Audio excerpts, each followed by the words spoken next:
বিসমিল্লাহির রহমানির রহিম। আবরার ভাই, আপনাকে আমাদের আজকের রং চায়ের পলিটিক্সে স্বাগত। শুরুতেই আপনি আপনার সংক্ষিপ্ত পরিচয় যদি আমাদের সামনে দিতেন। বিসমিল্লাহির রহমানির রহিম। প্রথমে নাইম ভাই, আপনাকে ধন্যবাদ। যারা যারা দেখছেন সবাইকে শুভেচ্ছা। আমি আবরার হামিম। আমি পড়াশোনা করছি জগন্নাথ ইউনিভার্সিটিতে, ইসলামিক স্টাডিজ বিভাগে অনার্স মাস্টার্স করছি, এখন এমফিল করতেছি। আর আমি পেশাগতভাবে টুকটাক কনস্ট্রাকশন বিজনেসের সাথে জড়িত আছি। আর মূলত আসলে আমার পরিচয় হচ্ছে আমি এখন রাজনীতিতে আছি। আমাদের নতুন নবগঠিত যে প্ল্যাটফর্ম ইউনাইটেড পিপলস বাংলাদেশ আপ বাংলাদেশ, এটার যুগ্ম প্রধান সংগঠক হিসেবে আছি।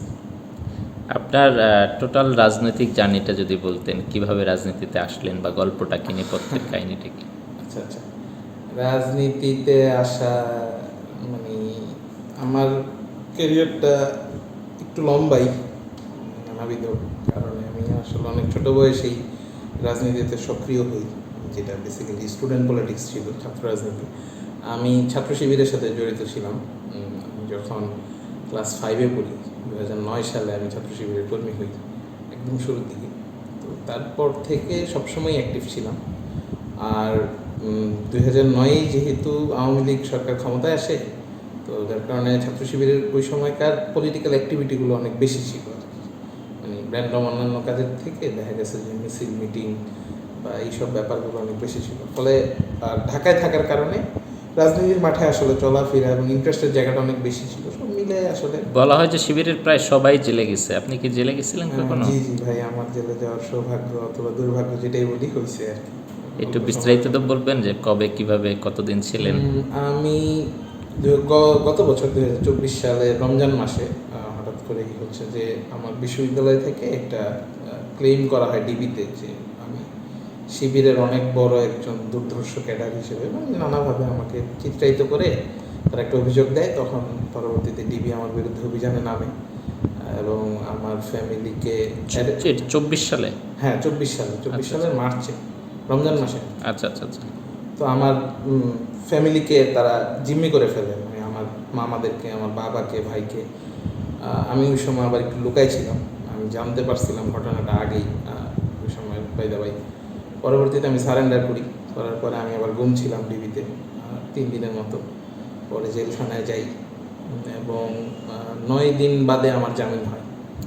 প্যাথেটিক যদিও, তারপরে যদি বলি মারধর করছে কেমন হাসিনার বাহিনী আপনাকে? মারধর বলতে আসলে মানে কিছু কিছু সিগনেচার মাইর আছে যেগুলো আমরা ছোটবেলা থেকে শুনে আসছি। ওগুলা যদি কারো এক্সপিরিয়েন্স করতে হয় তাহলে তাকে আসলে ডিবিতে যাইতে হবে। যেমন হচ্ছে যে আপনি নিশ্চয়ই $20 নাম শুনছেন। তো $20টা আসলে জেনুইন $20 হচ্ছে ডিবিতে গেলে এটা পাওয়া যায়। মানে আপনার কি $20 দিছিল? হ্যাঁ, আমাকে $20 দেওয়া হয়েছে, আমার হাতে পায়ে $20 দেওয়া হয়েছে। এবং মানে ওই সময় অফিসাররা নিজেরাই দিছে, মানে এমন না যে অন্য কাউকে দিয়ে দেওয়া হয়েছে। অফিসাররা নিজেরাই হচ্ছে যে তারা উপরে একটা বাস রাখে, নিচে একটা বাস রাখে, মাঝখানে আপনি থাকবেন এবং আপনার ওই বাসের 2 প্রান্তে তারা দাঁড়ায় হচ্ছে যে ডলবে। তো দ্যাটস ওয়াই এটার নাম $20। তো আমি যখন মানে আপনারা যখন $20 দিছে, ওরা কি খুব মৌজ মাস্তির মুডে ছিল এরকম নাকি? না, ওরা আসলে খুবই ক্রুদ্ধ ছিল। আচ্ছা। খুবই ক্ষিপ্ত ছিল। দ্যাটস ওয়াই ওরা প্রচণ্ড পিটাইছে, মানে আমার একদম শরীরের নিচের অংশের কোনো ইঞ্চি জায়গা বাকি রাখেনি। আজ পর্যন্ত সেগুলোর কিছু চিহ্ন বয়ে বেড়াইতে হইতেছে। তো আমাকে যখন তারা মারে, তারা আসলে অনেক ক্রুদ্ধ ছিল, কারণ হচ্ছে যে আগের দিন অভিযান করে তারা কোথাও আমাকে পায়নি।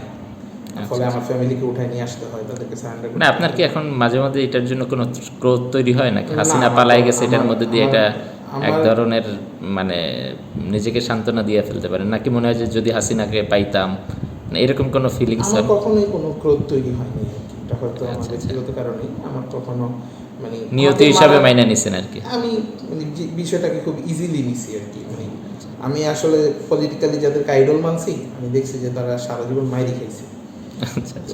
আচ্ছা, এক সময় তো শিবির করতেন।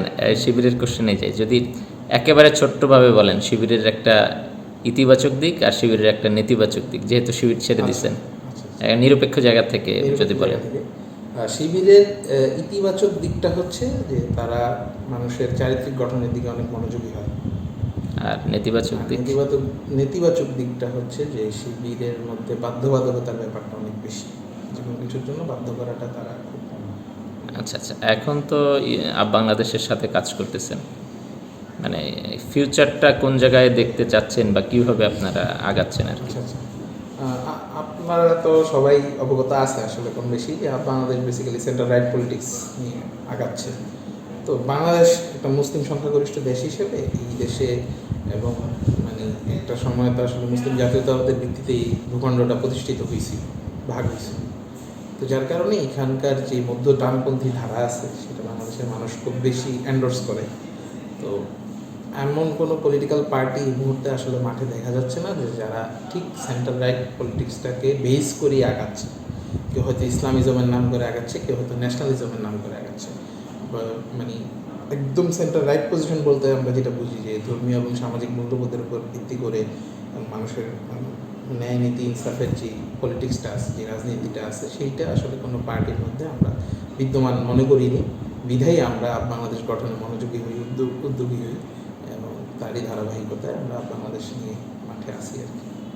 ধন্যবাদ আবরার ভাই, আজকে $5 কাহিনী আমরা শুনলাম, সামনে অন্য কোনো ঘটনা শুনবো ইনশাল্লাহ। শুকরিয়া ভাই। আশা ব্যক্ত রেখে আজকে এখানে শেষ করছি। ধন্যবাদ। আসসালামু আলাইকুম।